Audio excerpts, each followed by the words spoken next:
الشيطان الرجيم يا أيها الذين آمنوا إن جاءكم فاسق بنبأ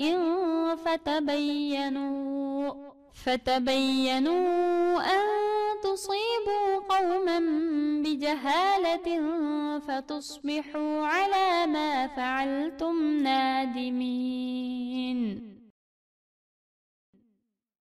Ey Allah'a iman etqan va uning payg'ambariga ergashgan kishilar, agar sizlarga bir fasiq odam biror xabar elib kelsa, u xabarga ishonishdan va uni boshqalarga yetkazishdan burun uni cho'qim aniqlab ko'ringlar. Bu ishning tegi-taktini bilmasdan biror qavmga yomonlik qilib qo'yib, qilmishinglarga pushaymon qilib qolmasliklaringiz uchundir.